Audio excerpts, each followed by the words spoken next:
बिस्मिल्लाहिर्रहमानिर्रहीम। My dear students, I am Shahzad Waheed और मैं आप लोगों से पंजाब ग्रुप ऑफ कॉलेजेस के प्लेटफॉर्म से मुखातिब हूँ। और आप लोग बहुत अच्छे तरीके से जानते हैं कि हम चैप्टर नंबर 1 को स्टार्ट कर चुके हैं और आज उसका लेक्चर नंबर 7 है, right.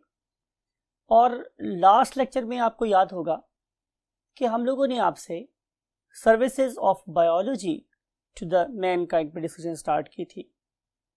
You know very well कि हमने उसके 4 एट्रीब्यूट्स को स्टडी करने की ख्वाहिश का इजहार किया था।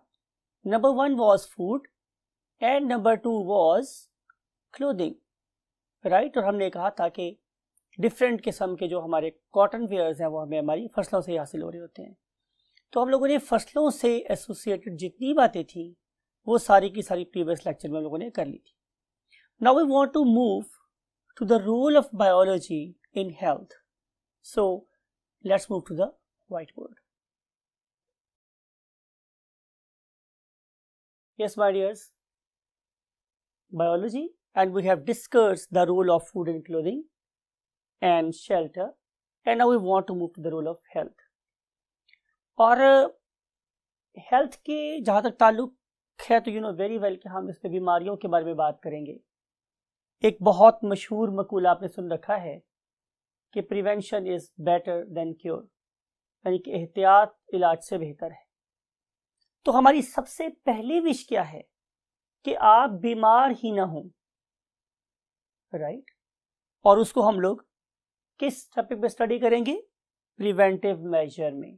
तो जो सबसे पहला आज डिस्कशन हम स्टडी करने वाले आप लोगों के साथ, that is the preventive measures, right.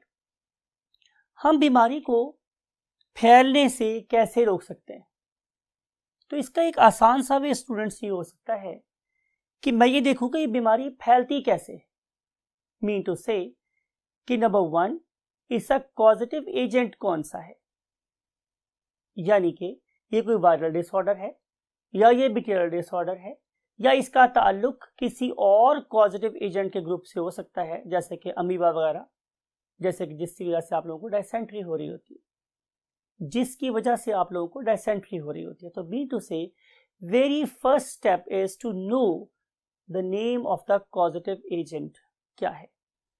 फिर अगली बात हमारे पास ये है कि जब मैं पॉजिटिव एजेंट को स्टडी कर लूंगा तो आपको याद होगा हमने एक ब्रांच पढ़ी थी पैरासाइटोलॉजी भी, तो उसमें मैंने आपको ये बात बताई थी कि नॉट ओनली हमें पैरासाइट का पता होना चाहिए बल्कि हमें ये पता होना चाहिए कि पैरासाइट का साइकिल किस तरह कंप्लीट हो रहा है, वो किस किस स्टेज के ऊपर मुझे या और इंसानों को अफेक्ट कर सकता है। और हम एक अच्छे डॉक्टर, बायोलॉजिस्ट, रिसर्चर तभी हो सकते हैं जब हमें ये कैपेबिलिटी डेवलप हो जाए, ये सलाहियत पैदा हो जाए कि हम उन पर्टिकुलर पैरासाइट्स के साइकिल को ब्रेक कर सकते हो, राइट। तो क्या करेंगे हम लोग? हम उनके साइकिल को स्टडी करेंगे।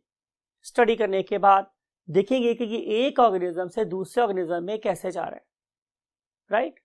अब अगर हमें उनकी मोड ऑफ ट्रांसमिशन का पता चल गया और हम हुए अक्लमंद, जो कि मोस्ट ऑफ अस नहीं है, ऑनेस्टली स्पीकिंग, हमें ये बात पता है कि ये वाला डिसऑर्डर कैसे ट्रांसमिट होता है, but still we don't care about its mode of transmission.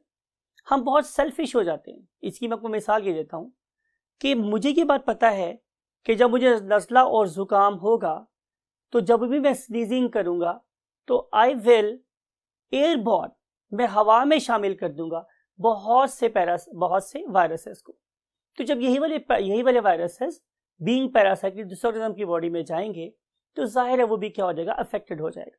लेकिन चूंकि मेरा लेक्चर बहुत ज़रूरी है, चूंकि मेरी क्लास बहुत ज़रूरी है और चूंकि ये सारी एक्टिविटीज जो मैं चल रही है बहुत ज़रूरी है, तो हम लोग कभी भी केयर नहीं करेंगे और हम एक मजमे में, एक ग्रोह में जाके छींके मारना शुरू कर देंगे।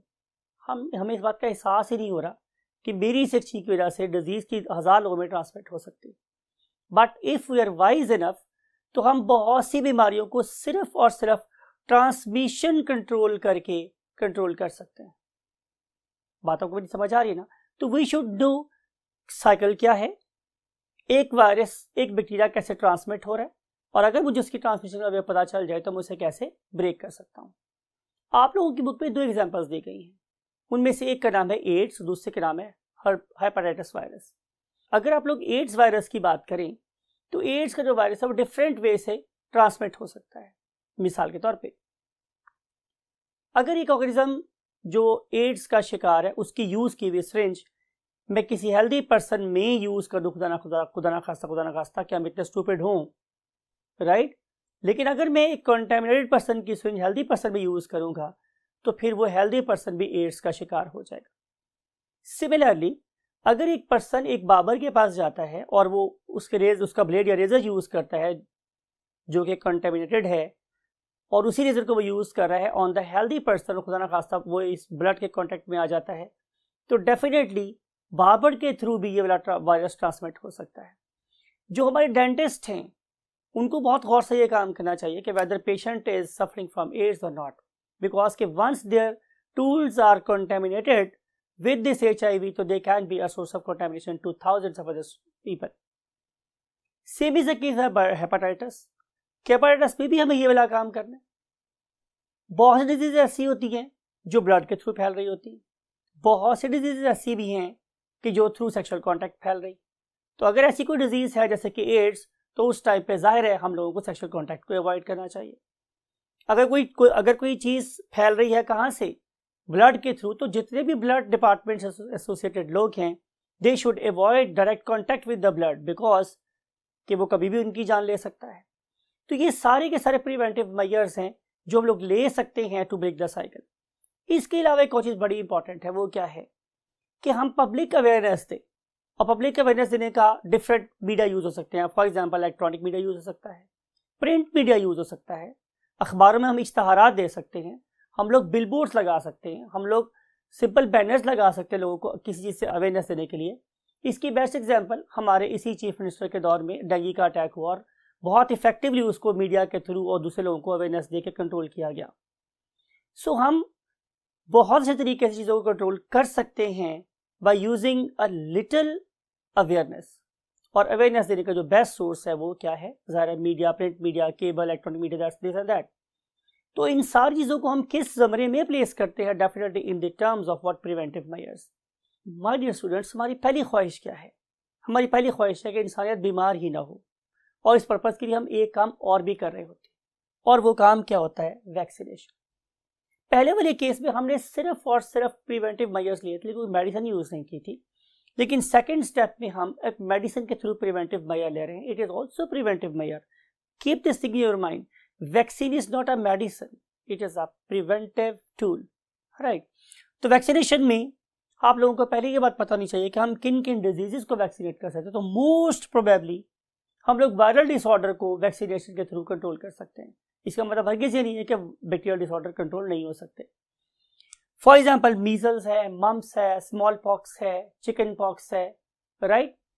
ये कुछ ऐसे डिसऑर्डर्स हैं जिनके नाम आपकी बुक में लिखे हुए हैं। There are many more viral disorders जो किस में आते हैं, वायरल डिजीज के ज़मरे में आते हैं। इनमें से एक डिजीज थी जिसका नाम क्या था स्टूडेंट्स? Small pox. 1796 की बात है। एक साइंटिस्ट कह सकते हैं आप लोगों को, नाम था एडवर्ड जेनर। उसने सबसे पहले कॉ पॉक्स के वायरस को यूज किया to cure human smallpox. मैं दोबारा रिपीट कर रहा हूं, उसने कॉ पॉक्स के वायरस को यूज किया to cure human smallpox, right? तो चूंकि सबसे पहले वैका का मतलब होता है काउ, तो सबसे पहले हमने गाय को इस्तेमाल किया था to carry out the vaccination और इम्यूनाइजेशन। तो इसीलिए हम आज भी उसी यू कैन से चीज़ को याद करते हैं। इम्यूनाइजेशन करते हुए बेसिकली हम उसको इम्यूनाइजेशन कर रहे होते हैं, उसके डिफेंसिव सिस्टम को प्रोएक्टिव कर रहे होते हैं। लेकिन बहरहाल हम इस टेक्निक को वैक्सीनेशन बोलते हैं, और वैक्सीनेशन को हमने फर्स्ट टाइम यूज किया था to cure a very lethal human disorder it is called as what? Smallpox. और आज हम लोग एड्स की वैक्सीन बनाने की कोशिश भी कर रहे हैं। साउथ अफ्रीका में एड्स की कुछ वैक्सीन बनी, उस पर ट्राई भी हुआ, लेकिन बहरहाल it is a ongoing battle between this particular lethal virus and the scientist.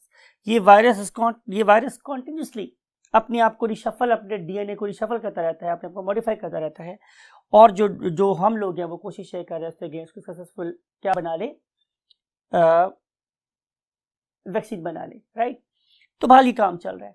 अगर आज मैंने वहाँ पर पॉइंट लिखा है इंपॉर्टेंट, आपकी बुक में लिखा हुआ वो क्या है, शॉर्ट्स। अब शॉर्ट्स क्या होती है स्टूडेंट्स, आपने देखा होगा कि जो आपके घर में कोई छोटा बच्चा है तो आमतौर पे हर 2 या 3 महीने के बाद या 6 महीने के बाद हम क्या करते हैं कि पोलियो वाली टीम को आपके घर पे भेजते हैं और उसे कहते हैं जनाब कि इसे आप लोग तकरीबन 10 बरस की उम्र तक बार बार पोलियो की तरह पिलाते रहें। हर दफ़ा जो डोज बच्चे की बॉडी में जाती है उसे हम लोग क्या बोलते हैं, शॉट। तो जब हम बार बार रिपीटेड शॉट्स देते हैं तो उसका इम्यून सिस्टम एक्टिवेटेड रहता है और वो बच्चा बीमारी से बच जाता है, राइट। सो इसके बारे में बहुत डिटेल से चैप्टर नंबर हम लोग 5 और 6 में डिस्कस करेंगे और फिर चैप्टर नंबर 14 में भी हमारे पास पूरा एक टॉपिक है इम्यूनाइजेशन का। बहरहाल इंशाल्लाह with the passage of time you will learn all the things. ये तो हमारी दोनों ख्वाहिशात थी कि इंसानियत बीमार ही ना हो और काफ़ी हद तक हम वायरल डिसऑर्डर के केसेस में कामयाब भी हैं। फॉर एग्जांपल स्मॉल पॉक्स के बारे में तो हम ये नकारा बजा चुके हैं, ढोल बजा चुके हैं कि परहैप्स वी हैव एलिमिनेटेड, हमने रिमूव कर दिया है स्मॉल पॉक्स को from the face of earth and we are trying to do it for the diseases as well. लेकिन ये क्यों नहीं कामयाब हो रहे हम लोग, इसको हम नेक्स्ट की चैप्टर में डिस्कस करेंगे। सो अगर बीमार हो गए खुदा न खास्ता आप लोग तो फिर हम क्या करेंगे, ज़ाहिर है फिर हम ट्रीटमेंट के लेवल के ऊपर आ जाएंगे। तो जब मैं ट्रीट करना चाहता हूँ तो वो ज़ाहिर है डिफरेंट तरीके से हो सकती है। मुमकिन है मैं ड्रग को यूज़ कर रहा हूँ, या मुमकिन है मैं कोई नॉन ड्रग मेथड यूज़ कर रहा हूँ to carry out our treatment. वो क्या क्या हो सकते हैं आइए स्टडी करते हैं। ड्रग में जो सबसे पहली चीज़ आ रही है वो है मेरे पास antibiotics. And you know very well anti mean against, anti और एंटी इसका मतलब होता है स्टूडेंट्स व्हाट, अगेंस्ट, कि वी आर वर्किंग और we are administering medicine against biotics life. मैं फिर बात कर रहा हूँ, उस जमाने में जब हमने इनाम प्रपोज किया था तो हमारा ख्याल ये था कि जो सबसे छोटी फॉर्म ऑफ लाइफ है वो क्या है, बैक्टीरिया। तो बैक्टीरियल लाइफ को किल करने के लिए जो मेडिसिन हम यूज कर रहे थे उसका नाम क्या था, एंटीबायोटिक्स, राइट। अब डिफरेंट किस्म के एंटीबायोटिक्स हैं जो डिफरेंट किस्म के बैक्टीरियल डिसऑर्डर्स के लिए इस्तेमाल होती हैं। क्या होती हैं, कैसे काम करती हैं, इनका मोड ऑफ एक्शन क्या होता है, कितनी जनरेशंस हैं, ये सारी की सारी डेफिनेटली हम चैप्टर नंबर 5 में जाके पढ़ेंगे। अब हम स्टडी कर रहे हैं नेक्स्ट थिंग को, वो नेक्स्ट कॉन्सेप्ट एक और है that is called as a chemotherapy. अब केमोथेरेपी भी क्या है, बेसिकली ये भी एक मेडिसिन है, राइट। जैसे कि एंटीबायोटिक्स एक मेडिसिन है, अगर आप एक पेंसिलिन खा रहे हैं वो भी एक केमिकल है, उसके लिए उसको भी मैं आपकी बॉडी में डाल रहा हूँ तो बेसिकली वो भी एक केमोथेरेपी ही है। अगर आप पानी पिए तो क्या पानी केमिकल नहीं है, वो भी केमोथेरेपी कर रहे हैं आप अपनी। लेकिन हम कैटेगोरिकली, अल्लाह माफ करे, केमोथेरेपी को वर्ड कब यूज करते हैं, जब खुदा न खास्ता हमारे पास कोई विक्टिम आ जाता है, किसका, कैंसर का। तो जब आप लोगों के पास कोई कैंसर का पेशेंट आएगा तो मैं एंटी कैंसर ड्रग्स यूज करूंगा। These anti cancer drugs they are basically capable of identifying abnormal cells, binding with them and altering only the working of cancerous cells and trying to kill it gradually, right। तो इस किस्म की medicine को जो ये काम कर सकती हो उसे हम लोग नाम देते हैं व्हाट, केमोथेरेपी। लेकिन मैं फिर मतलब बता रहा हूँ कि हम केमोथेरेपी का वर्ड कैटेगोरिकली खास तौर पे उन मेडिसिन के बारे में यूज करते हैं जो कैंसर को क्योर करने में इस्तेमाल होती है। Otherwise drinking of water is also your own chemotherapy. लेकिन समटाइम ऐसे होता है कि जो हमारा कैंसर है वो किसी खास टाइप का होता है और उससे हम लोग बोलते हैं मेलिग्नेंट कैंसर, राइट। अब मेलिग्नेंट का मतलब ये होता है स्टूडेंट्स कि उसकी जड़ें हैं, वो एक रूटेड कैंसर है। मिसाल के तौर पे कि ये यहाँ से कैंसर स्टार्ट हुआ तो ये प्रोलिफरेट करता हुआ, फैलता हुआ क्या हो गया, दूसरे ऑर्गन्स तक भी चला गया।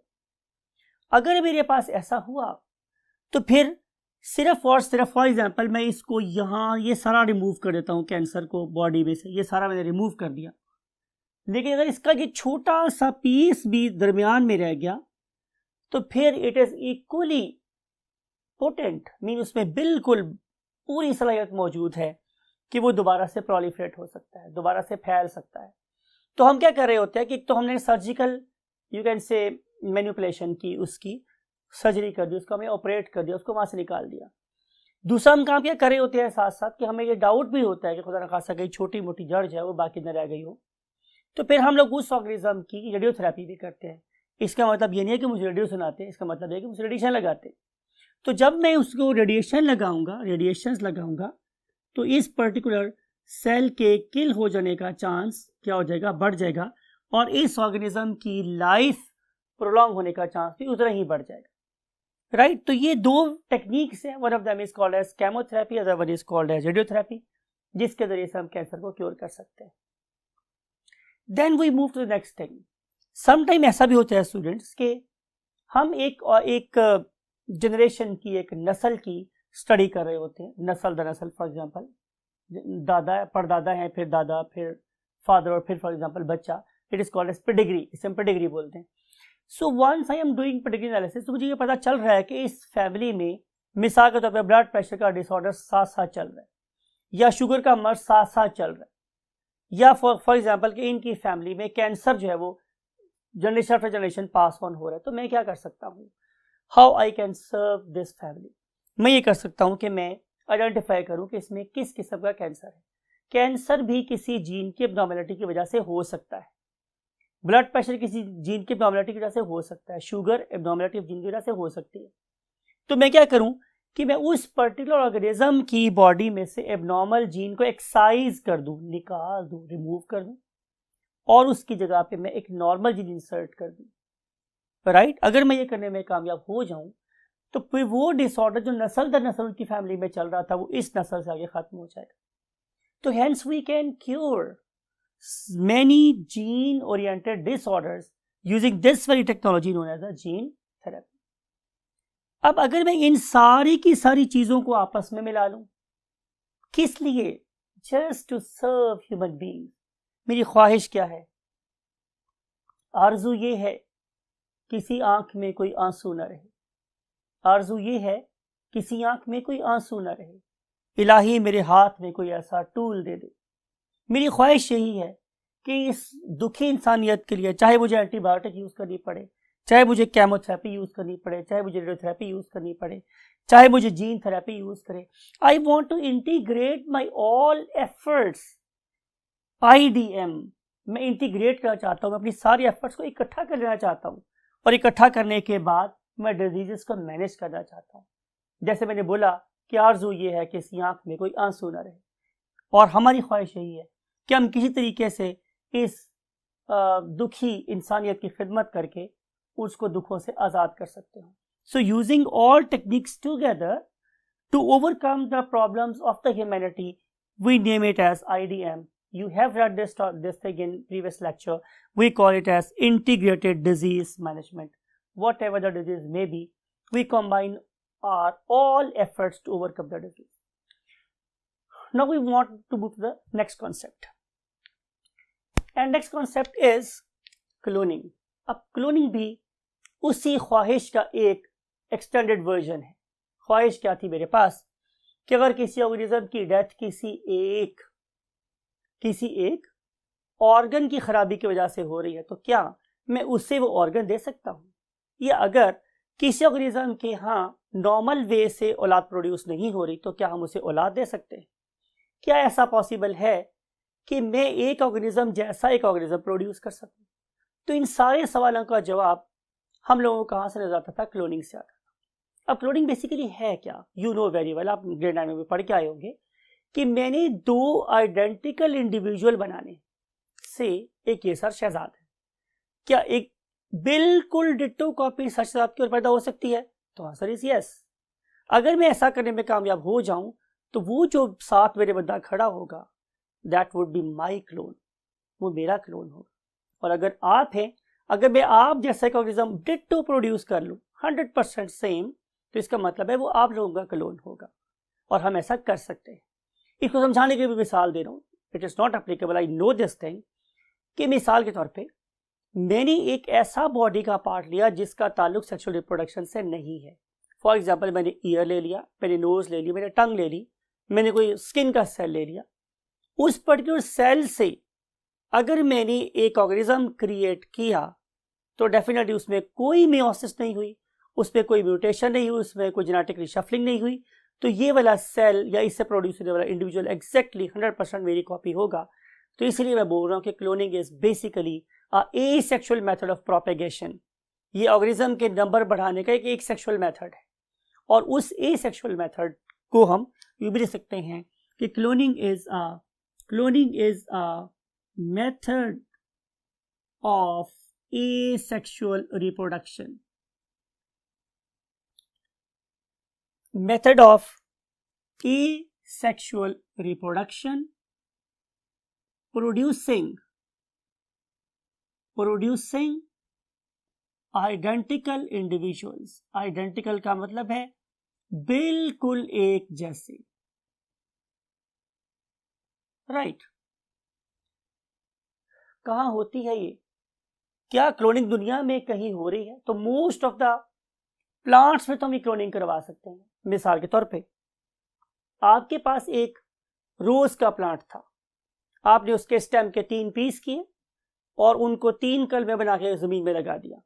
चूंकि ये एक ही पौधे से बने हैं और इसके अंदर कोई रिप्रोडक्टिव ऑर्गन इन्वॉल्व नहीं है, यहाँ सिर्फ और सिर्फ माइटोसिस हो रही है, तो हम इसे बोलेंगे ये आपस में एक दूसरे के क्या है, क्लोन्स है। तो हम इस मेथड को क्या बोलते हैं, क्लोनिंग। लेकिन क्या ये जानवरों में होती है? तो आंसर इज के most of the organism they do not carry out this process, लेकिन डेफिनेटली जानवरों के ग्रुप में भी ऐसा हो रहा है, राइट। तो यह उसके अकरेंस के बारे में कुछ बात। सबसे पहले 1997 में स्कॉटलैंड की बात कर रहा हूं मैं, स्कॉटलैंड में सबसे पहले एक शीप प्रोड्यूस की गई और उस शीप का नाम क्या था स्टूडेंट्स, डॉली। ये पढ़ा होगा आप लोगों ने डेफिनेटली। हमने सबसे पहले एसेक्सुअल मेथड से डॉली को प्रोड्यूस किया था। फिर अगर आपको ये बात समझानी है कि इसकी टाइप्स कितनी हैं, इसकी स्टूडेंट्स मेरे पास 2 टाइप्स है। One of them is called as somatic cloning, right, and other one is called as zygotic cloning. कैसे करते हैं हम ये वाला काम, आइए देखते हैं। Look at this, you know very well कि there is a reproductive organ in the female body that is called as ovary, and this particular ovary is making what egg with 1n number of chromosomes because it is producing through the process of meiosis, right? You know meiosis is a reductional division, तो जब number of chromosome half होंगे तो जाहिर है chromosome 1n हो जाएगा। तो जितने भी एग्स होते हैं उनके अंदर नंबर ऑफ क्रोमोसोम 1n होता है।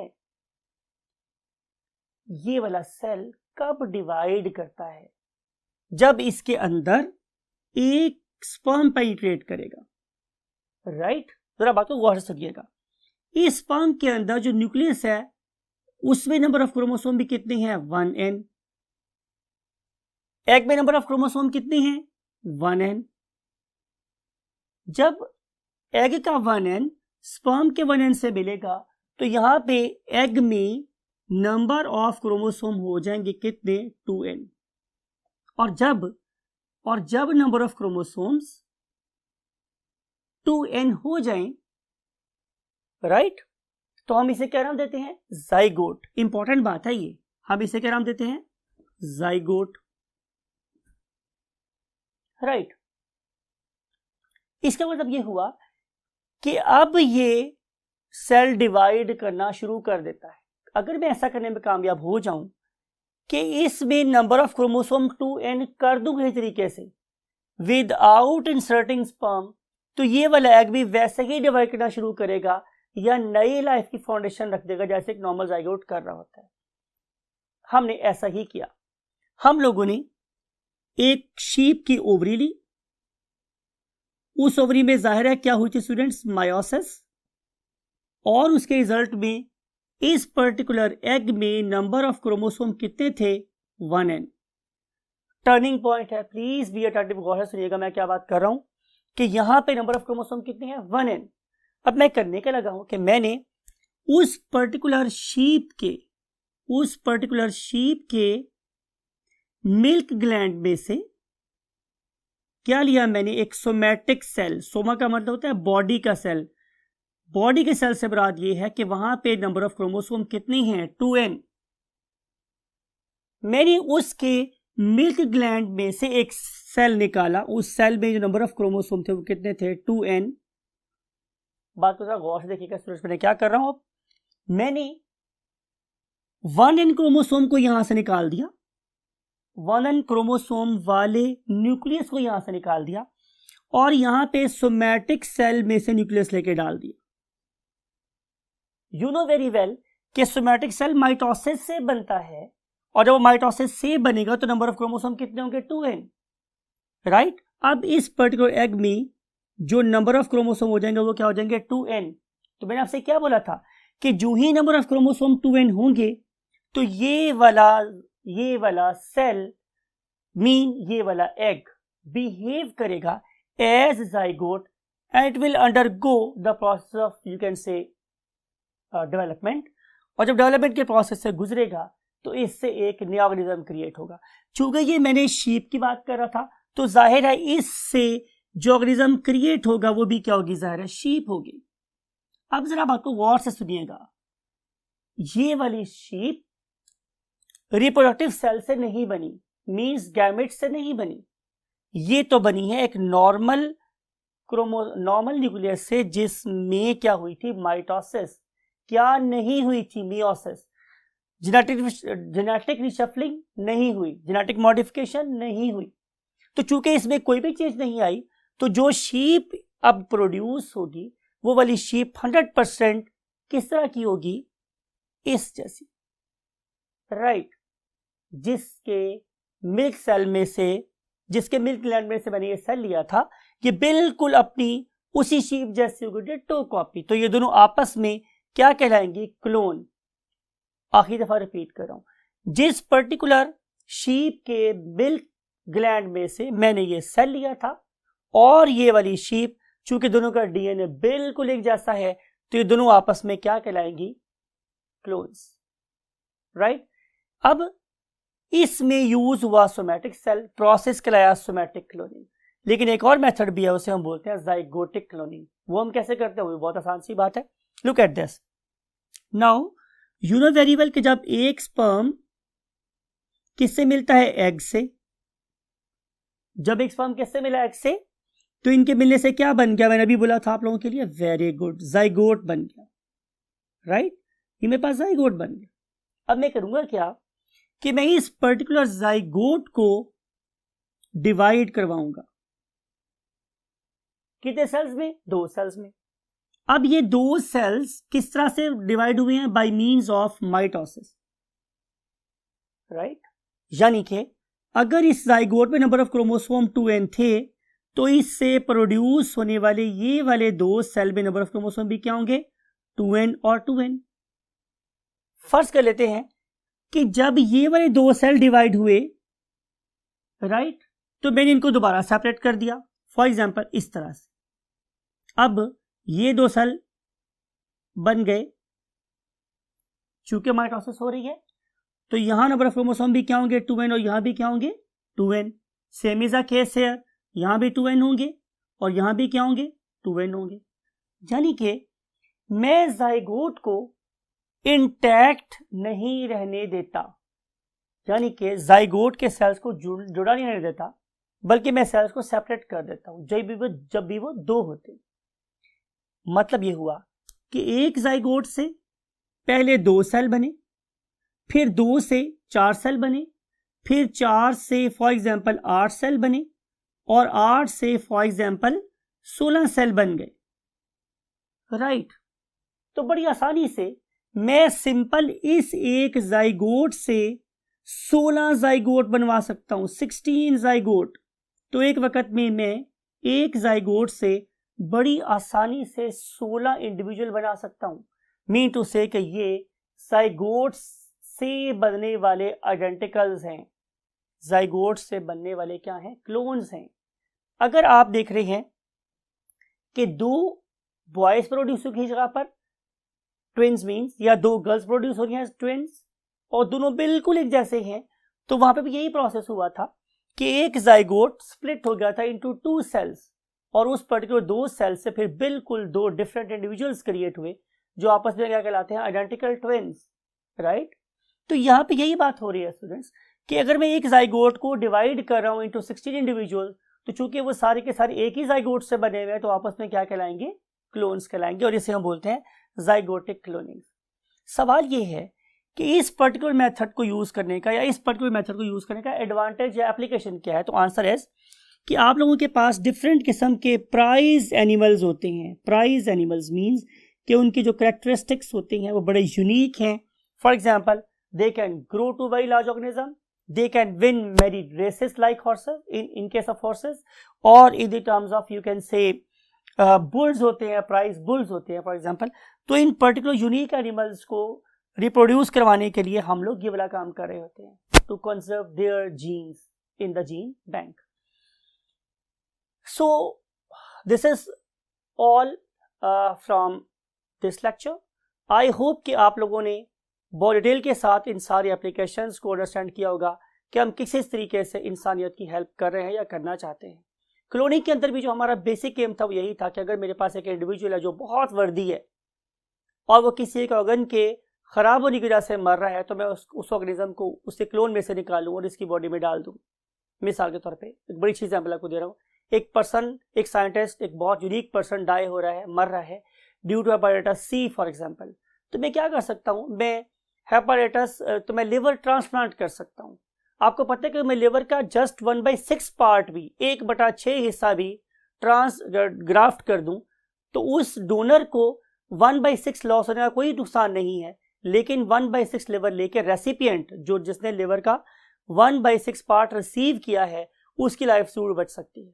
तो अगेन यहाँ पर भी मेरे यूजेनिक एम्स है, मेरा पर्पस यही है, मेरा मकसद यही है कि मैं ह्यूमैनिटी को क्या दे दूं, आराम दे दूं, सुकून दे दूं। So that's it for today.